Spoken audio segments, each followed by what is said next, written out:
right, everyone, welcome. Come on in, sit down. We're going to make this as lively as possible, and we're going to involve you. So I'm Steve Westley. I have a 40-year background in energy. I worked at the Department of Energy in the 1980s and had 2 books published on the future of utilities. Today, I run one of the larger venture firms focused on renewable energy, sustainable mobility, smart buildings. And we have 33 of the world's largest industrial companies as investors. And what I'm going to do is introduce my co-pilot here today, Daniel Weiss. Daniel runs the premier sustainability-focused venture firm in Southern California called the Angeleno Group. They've been operating longer and with more IPOs than any other firm in the sector in SoCal. So without further ado, I'm going to jump in and speak to the question of how does the world tackle what you should all know is the largest spike in demand for energy in human history, and at the same time, make the entire global energy grid green. And we're going to explain exactly how that looks. But before we get into it, I'm going to show you 6 slides. Jose, can you help?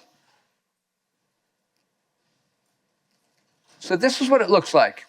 And I just want you to know, through each decade, you had to add a certain amount of energy to the world's energy grid. In the 1950s, you were adding a lot of natural gas and 9.3%. And as the grid gets bigger in the US and globally, it doesn't grow quite as quickly, and it's slowed down, and all of a sudden demand is taking off. And why is demand taking off? It's because the entire global mobility sector is going electric. I promise you, every car company in the world will be electric by 2030, and I'll tell you exactly why and show you the numbers. And at the same time, you're seeing this explosion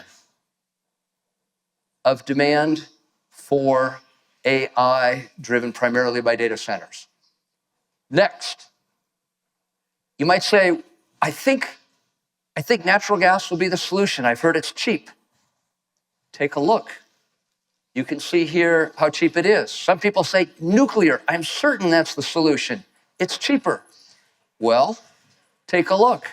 Not exactly. By the way, you're welcome to take pictures. If any of you have a card, I'll send you the whole thing, or you can do both, but keep shooting away. What you need to know is, today at least, nothing matches the sharp downward cost curve of solar.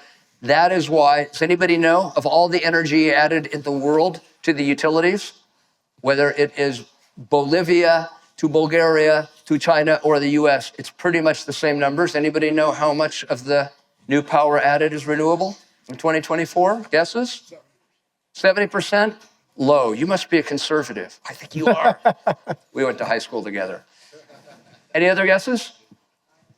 90%. Go to the head of the class. At the same time, please know, this doesn't happen with just cheap solar and wind. It's because at the same time, you're seeing these costs go down. The cost of batteries is going down precipitously. 90% in the last decade and heading down another 50%. I used to serve on the board at Tesla Motors when Elon was still sane. And what I want you to know, $1,400 a kilowatt hour. Electric cars were playthings of the rich. Today, down to less than $100 a kilowatt hour. And I will tell you flat out, when firms like BYD can put a fast, reliable, $12,000 EV car in the market, there is no gasoline-powered car on the planet made by anyone that can compete with that. That is the future we're dealing with. So here's what that looks like. Whopping 90% of all new power added. And look what happened with natural gas. And you've all heard what the oil industry has to say. Natural gas is the transition solution. Well, not exactly. Over the last 8 years, down from 6% to 2.4%. That's not taken over. Wind, I love wind. It's going down a bit. Where's the growth? in storage and solar. That is the future. Now, here's a question. I always ask people before I show you the answers here, how long will it be? Because we all know that more cars are sold every year. Why? It's because people in Mexico and India and China and South America who couldn't afford cars can. Car sales are going like this every year. And when you ask the question, how long will it be before the number of internal combustion vehicles sold globally starts going down? People say, oh, well, that's probably 10 or 20 years. But the reality is the number of internal combustion engine vehicles started going down and has gone down every year for the last 7 years, and now it's going down faster. Why? Because a firm called BYD is building plants as we speak in Thailand, Indonesia, India, Hungary, Turkey, South America, Mexico. No one can compete with a $15,000 or $12,000 EV. This is the world we live in. And the oil companies know this. Their business model is under challenge, so they have to change with us and the rest of the world. Now, a lot of people say, oh my God, EV sales are slowing down, I'm certain. Which part of slowing down do you see here? Does anybody, I've been looking. It ain't slowing down, and it's not because I liked EVs or served on the board of Tesla. It's just because batteries get cheaper every year, and that's not slowing down. Other people say, oh my God, hybrids are the answer. Hybrids are the dark blue line. I'm personally betting on the light blue because that's growing faster, and as batteries get cheaper, the need for hybrids goes away, and the charging grid throughout the world is just getting bigger. So these are the facts. This is the world we live in. I just wanted to stop for a moment. The other thing that's changing the world is what I call the big smackdown between Tesla and Waymo for dominance in autonomous vehicles. And you say, well, like, why do I care? And the answer is 1.5 billion people use ride-hailing every day around the world, and that number's going up. And it's going to go up even more when they can do ride-hailing that shows up in under a minute and costs half the price of today. That's why autonomous vehicles are a big deal. Today, Waymo leading the charge. I say this as a former Tesla board member. And it's just increasing. In San Francisco, the first market, they've taken 14% market share away from Uber already. Get ready for this new world. Having a lot of cars globally with batteries in them that can send power back to the grid is a key part of solving all energy challenges for the future. So before I turn it over to questions, I want to leave you with this. When I was a kid in the 70s, my dad said, Steve, if it ain't broke, don't fix it. Probably made sense in the 70s. Throw that advice right out the window today. What I want you all to be thinking is, if you're not busy cannibalizing the business models we're all used to today, someone else is, and you're likely to lose your job. What Daniel and I are here to talk about is how we provide for this enormous demand of energy and make money while we're doing it. That is how we change the world. With that, Daniel Weiss.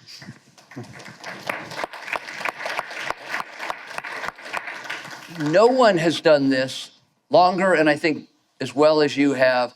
Tell me a word about what the audience should be thinking, which energy sources are coming up, what are you looking at the Angeleno group, maybe a company or two, give them a tip.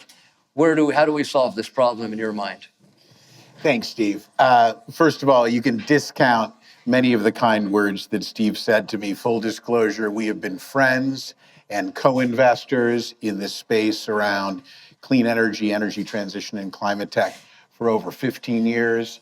I think we made our first co-investment together over 10 years ago, and our most recent co-investment together probably in the last 36 months in the decarbonization of industrial manufacturing space.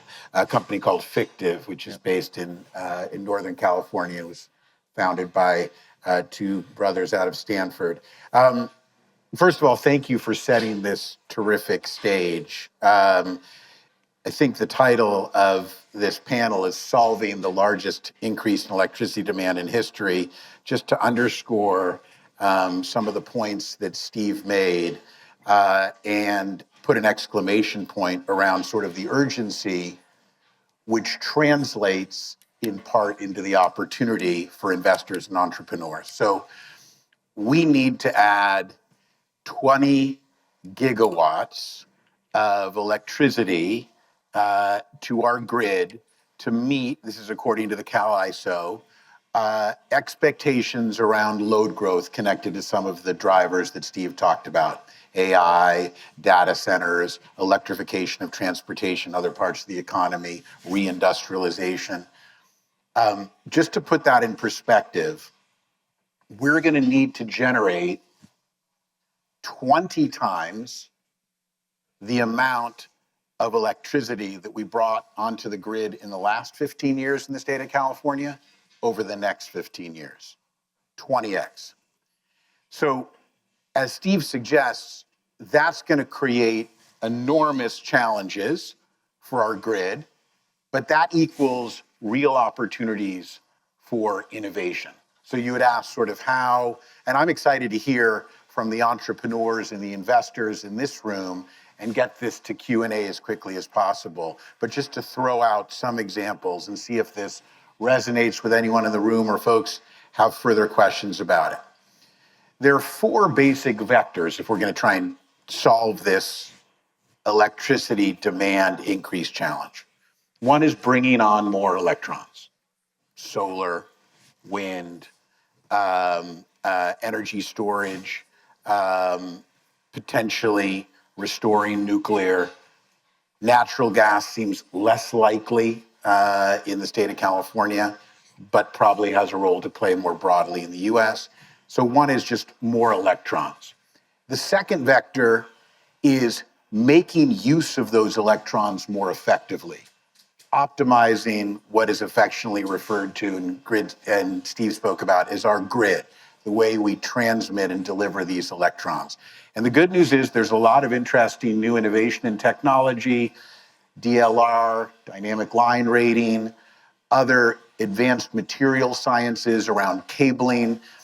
The combination of these kinds of technologies could get more juice over the existing T&D infrastructure, 25 to 40%. Again, without building new transmission lines. So that's sort of the second vector. Third, in terms of solving this problem, is flexibility in demand. So using software and other technology solutions to take electrons off the grid at certain times, put electrons back onto the grid at certain times.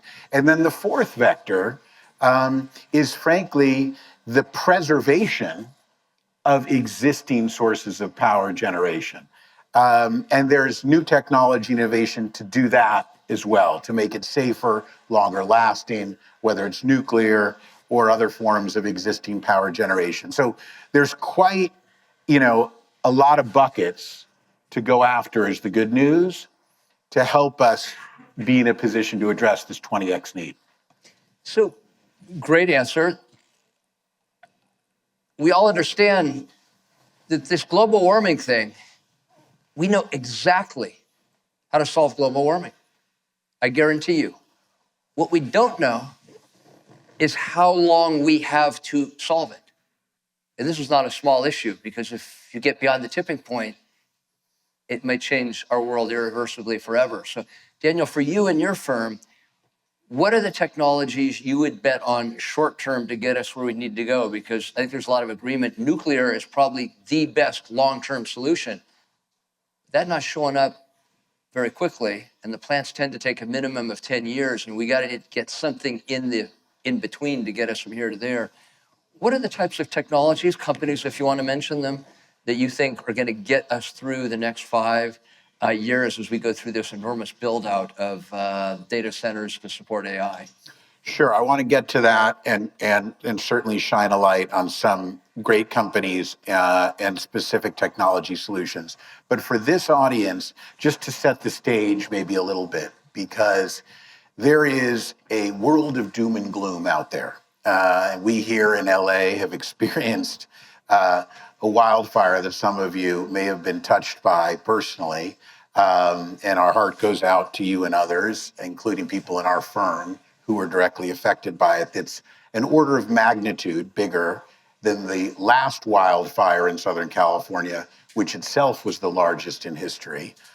And there are, as Steve says, many looming challenges on the horizon for the planet in other areas. Let me point to a reason to be optimistic about innovation, and then we'll get to some specific examples. But just some statistics and data that this crowd may or may not be familiar with, but it's worth taking a look at. So quietly, over the last decade or so, mostly in the United States, but globally, the venture capital community has been planting seeds for a garden of innovation around climate tech that arguably is about to bloom. Between 2013 and 2023, so there was a dip last year, climate tech VC funding grew by 25x, from $2 billion a year in 2013 to nearly $50 billion.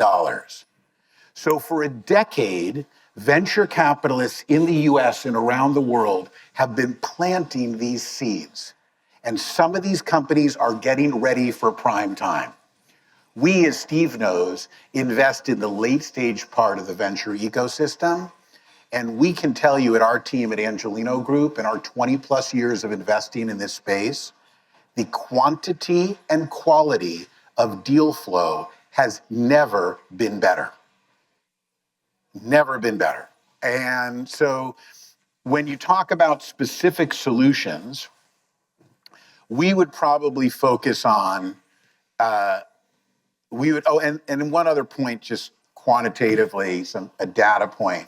It's not just the amount of capital, it's the number of firms in this space that makes me optimistic. So when we were kind of getting started, there were dozens of firms that were focused on energy transition, energy technology, what was then called green tech, what now might be called climate tech. Today, that number is north of 350 firms, if you include corporate venture capital units that touch this space. So the absolute pool of capital, and this is excluding late stage PE, of which there's been a massive entry into the space in the last 36 months, 48 months. The pool of capital and the number of investors that are investing in companies that are tackling this challenge is bigger and better than it's ever been. In terms of where we're looking of those four vectors around this particular challenge, the answer is probably number 2 and number 3. That is to say, companies that are optimizing the grid and companies that are allowing you to be creative about utilizing other resources to bring onto the grid. Like an example might be what's referred to as V2G, vehicle to grid. You talked about an OEM, an automaker that some people have heard of. There are a lot more electric vehicles on the road, as we all know, than there were 5 years ago. And we're not ready for prime time yet. But to put that in perspective, if you turned all of the electric vehicles in the United States into a mobile battery system for the grid, it would be north of 120 gigawatts. Now remember, we talked about the 20 gigawatt challenge in California. That's 6x what we need in California that's going to be driving around in cars around the United States. Now, there are challenges that cannot be minimized around battery degradation, the fact that most people who install charging systems today in their home don't have bidirectional inverters. So don't mean to make light of that, but it gives you a sense that's just one small example of the kind of innovation that could be transformative. I agree with every word of that. I want to move it over to all of you to throw in questions. I just want to tell you one quick story because people often say, guys, didn't you see just won the election. I mean, this stuff's, you're going to make money doing this? And I just want you to know, I have my preferences in elections. It really doesn't matter as much as you would think. Mr. Trump had 4 years before, and the amount of renewable energy that went on like this because it was just cheaper. I'll also remind you, we invested in an electric car company at our firm in 2008, and my wife said, "You've lost your mind. No one is ever going to buy an electric car." That Tesla thing, it turned out okay. No fooling. Questions? Who wants to jump in and ask a question? We want to hear from you. Sir, go ahead, just stand up and bang it out. We'll repeat your question. Hi, Mark Scarpa, Defiance Media, and I happen to also be on the global board of Earth Day. So I have a lot of interest in what you gentlemen are saying. It's terrific to see you here, so thank you. Question to Daniel to start. I think the grid is something that needs to be addressed a little bit in a little bit more micro detail.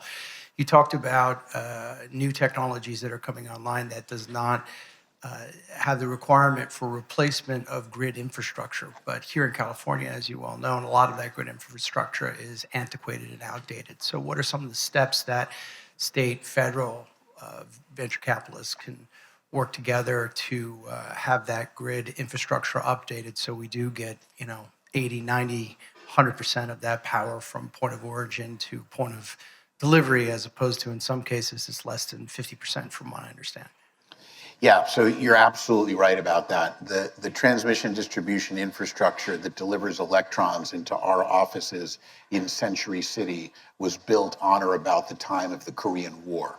And a few things have changed in our economy since then. So you're absolutely right. We do have an outdated and inadequate transmission distribution infrastructure. I think the American Society of Civil Engineers gives the grid in the United States a D+. That's lower than some transmission and electricity grids in the developing world. To answer your question, the PUC and CEC, and you have one of the great leaders and public servants in California. Steve used to be, as I think many of you know, the chief investment officer as the state controller for the state of California. So knows his way around Sacramento a lot better than I do. So I would defer to him on some of this. But some of the regulatory entities that touch the electricity sector, the California Energy Commission, the California Public Utilities Commission, as you may know, have allowed rate basing over the last 3 or 4 years for SDG&E and Edison and PG&E of billions of dollars into do things to harden the grid. Obviously, it's not moving fast enough, as a lot of Angelenos can testify to, in the last 30 days or so. But there are billions of dollars of investments that are going into hardening the grid, predictive analytics, undergrounding of wires. But there's no question that we also just need to bring more transmission infrastructure online. And that's going to involve things like permitting reform and actual deployment of more transmission and grid infrastructure. The other piece is to unlock the role of microgrids. So Steve generously asked for an example of a technology. Our most recent investment in our new fund is a company called Azzo, A-Z-Z-O. It's an EMS company, energy management software company, that enables the successful functioning of microgrids. So if you're Siemens or Schneider or ABB and you have a bunch of equipment at an industrial facility or an airport or a mall, think distributed solar, EV charging, and gensets, and you want to connect those and have them speak to each other more effectively and speak to the grid more effectively and ultimately provide ancillary services to the grid to help the stresses and strains of the grid. There is a cottage industry of software innovation in areas like this. We happen to think this is one of the leading companies in the space, but there are others. And so it's a combination of upgrading our centralized grid, to answer your question, which we absolutely need to do, adding more transmission lines, and then enabling distributed forms of ancillary services to the grid. Those are a few of sort of the solutions. Let me get to more questions. I just want to explain one thing. In terms of investing, what we're focused on is not so much what people did for the last 100 years, which is how do you manufacture more electrons or gas molecules more cheaply. Folks, we know how to do that. I showed you the graph, and the cost is going down. The real challenge is how to manage those electrons based on the time of day. And what that means is every major energy company in the world needs to switch from having a lot of mechanical and chemical engineers to software engineers, because you need to get the electrons where you need them at the right time. We had a time in California last July, second week in July, temperatures spiked over 105 to 110 degrees. We were headed to massive brownouts, but we didn't have them. Why? We wheeled in what are called virtual power plants, and by using Tesla power walls in electric vehicles, we wheeled in 100 megawatts of power for 3 days in a row. This is the new future. This is where people are making money. Other questions? Who wants to? This looks like a thoughtful fellow here.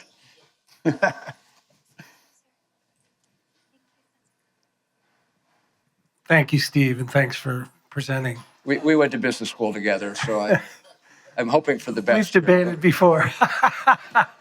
No,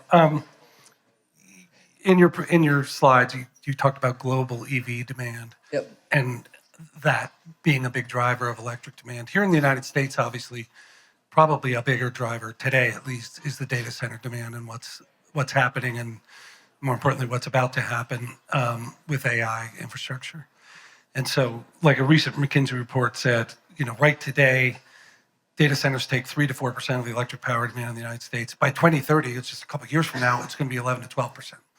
So that means it's now taking up, let's say, 25 gigawatts, and that's going to go up to 80 gigawatts by 2030. So we need... And it may be higher, by the way. Maybe higher. These are not low estimates. My only point is this. We need 55,000 megawatt power plants in the United States, and there aren't 55 being built right now.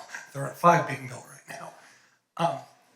You look on the one hand and say, if we want to win the AI race, it's not just that we need power, we need baseload power, continuous power. Data centers run 24/7, just like other process industries. Yeah. So it does raise the question of mix of solar versus the obvious alternative being natural gas. And you look and say, well, China's the leader in solar. Why don't we be like China? Yes, BYD's the leader in EVs. Yes, they have been the leader in solar. But last year, China added 47 gigawatts of coal-fired power. So they've been adding coal-fired power plants at a rate of like one a week. Yeah. 47,000 megawatt coal-fired power plants. So what do you say about that? What about the need for baseload power to accommodate, the demand from data centers for continuous power? And there's a transmission distribution angle too. But the one thing I would say is you can be sure of one thing. China will not lose the AI race for want of having enough electric power. You can be sure of that. So let me give you 3 things quickly, and then Daniel, you should jump in. Do it. First. And you can add stories about Steve from business school if you want in the response. Go ahead. He was the top of the class. I was at the other end. Every time you use ChatGPT or AI, you're using 30 to 50x the power you're using for Google search. So AI is not going away. It's an energy hog. Second, people say, Steve, what is the answer? What technology is it? And I'll tell you right now, well, the point is, that's not exactly the right question. The question is, and when? For the next 10 years, 5 to 10 years, it is wind and solar. By the way, and batteries, don't take my word for it. China, last year in 2024, added more solar and wind than the rest of the world combined ×2. So that's the answer right now. But as you pointed out, we're going to need a lot more power in the future. The long-term solution will be nuclear, but we've got to get the cost down. We've got to get the technology streamlined. There's massive bets. The free market's going to work between SMRs and Gen 4. So we've got to do all of the above.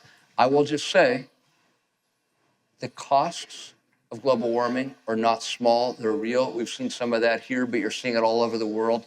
Don't take my word for it, just ask the people at Munich Re, Swiss Re, and they will tell you the costs of not dealing with global warming, the costs of adding more natural gas and more coal are becoming more acute, especially in China. So you're going to see a lot of changes here. I just want you to get your arms around the notion of it's not just about manufacturing the electrons, it's about how you manage them based on the time of day. Daniel? Let me give somewhat of a provocative response to that, perhaps. But, the conversation on this question largely focuses around two things, 2 points that you made. No wonder you were top of your class at GSB. One is the power generation, right? So where the base load of electrons are going to come from. And then how do you deliver those electrons to the data centers and the other load sources? That's where the locus of the conversation is largely in policy circles and frankly in infrastructure investing circles. Here's an area that misses. And it's classic in the context of a venture capital conference like the Monty conference. What's coming down the road that we're not thinking about, that completely changes the conversation, that disrupts that whole framework? So I'll give you one small example, and this may not be investable today, but it's illustrative. So in my philanthropic, volunteer life, I serve on a few different investment committees for endowments, foundations, universities. One of them is Caltech's venture fund. So as you know, the Resnick family provided $750 million a number of years ago to create a sustainability institute at Caltech. It has been an incredible catalyst across Caltech labs with professors and graduate students. One of the pitches, and these are small investments, $100,000, $250,000 that come off of Caltech's balance sheet into their professors' labs for startups. One of the pitches I heard recently was a technology, and there is an ecosystem of these types of technologies, that is going to cut the demand of a unit of electricity per chip by 90%.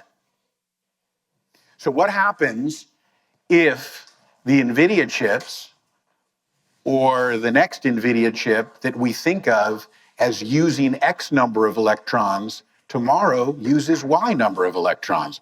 And there are innovations on the horizon that may fundamentally change the conversation from how many electrons can we get and how do we deliver them to how do we create much more energy efficiency, for example, in the existing technology platforms. So just to add that to the mix, that is another perspective to bring to the table. No, I love that. It's not just the what, it's the when. Who has other questions here? I want to try to get through at least two more. Questions?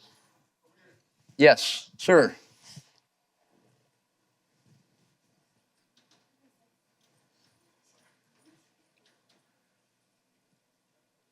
So in the news over the past few days, we've seen a lot of things about tariffs. So for electric vehicles, we've already seen tariffs implemented on China for Chinese EVs. You talked about low-cost BYD. We've put really large tariffs on that. And then now we've implemented tariffs on Canada, Mexico, and China as well, where a lot of EVs are manufactured there as well from our legacy automakers in the US. I'm kind of curious, do you think higher costs for EVs can slow down adoption? And we've also seen a lot of legacy automakers like Ford and GM also pivot out of the EV space as well when sales have slowed down recently a little bit. Do you want to take that? Because you have a great perspective on EVs, Steve. Let me just cut to the chase here. There's one issue that all economists agree on in every part of the world, and that is tariffs don't work. They're counterproductive. What Trump is doing is a catastrophic error for the American worker, the American consumer.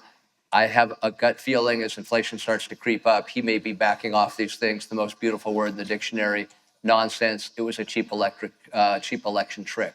So we'll see how this shakes out. The fundamental issue is we live in a very interconnected world. People like to think, oh, you can have US-made cars or German-made cars. They're all made with components from everywhere. I think there's a good chance he's backing off this sooner than you think. But let's come to other questions. I just want to come back to something I said. I just told you something that is wildly radical, and I wanted you to get your arms around this. and that is the cost of power is going down every day. We're heading toward a time where it's getting to be near free. And you're saying probably, wait a minute, my SoCal Ed bill's going up. Steve said the power's going, well, how does that happen? And I just want you to know there's a disconnect between the cost per electrons. That is going down because of solar and batteries. The reason your bill's going up is we are in arrears in burying the power lines, creating the two-way grid, all the things Daniel just explained. Once we have built it out over the next decade, you're going to see energy prices come down. More and more things are going electric. Creates huge investment opportunities and opportunities to clean up the planet and to get off coal. But time for maybe 2 more quick questions. Who wants to jump in? Jump in. Hey, Daniel, thank you for commenting on the demand side, right? That's fantastic. You mentioned NVIDIA, Supermicro on the server side, but what about on the software side for the efficiency, that consumptive on the kilowatt? How much do you see in that arc to mitigate or lessen demand? Thanks. The short answer is a lot. I mean, in percentage terms, it would be you'd have to express it in very specific commercial applications. But software, for example, software solutions in grid optimization that we've looked at, real companies that are investable, are offering on DLR, for example, dynamic line rating, 20 to 40% enhancements of efficiencies in terms of the number of electrons you can move through the existing grid. Why don't we take one more question? I also just sort of thought maybe it would be useful to frame again reasons for optimism in an otherwise kind of gloomy climate that we're looking at with a lot of stresses, strains, and uncertainty in the world. Someone recently asked us, one of our investors, what's going to happen with your new fund? This just seems like, let's just put it mildly, a challenging time to be investing in this space. And there are plenty of reasons for that, legitimate reasons. For our government, having pulled out of the Paris Climate Agreement, talking in the last 24 hours in front of our Congress about dismantling the IRA. A bunch of subsectors were called out that Steve mentioned even just last night. A lot of, and last year, hottest year on record, biggest climate emissions on record, way off of the 1.5 degree target that was discussed at COP29 last year. So lots of reasons to be negative and down, including about bringing on new technology solutions. But we kind of come back in answering that question to 3 things. One, as we talked about earlier, the innovation ecosystem in this space has never been bigger and better than it is today. These seeds, this innovation garden that's been planted in climate tech over the last decade is set to bloom. Number 2, and this is important, it's sort of a be greedy when other people are fearful moment, to quote the Oracle of Omaha. Valuations are down. Now's a very compelling time. The S&P Clean Tech Index since the election is down about 17 or 18%, and the private markets are following.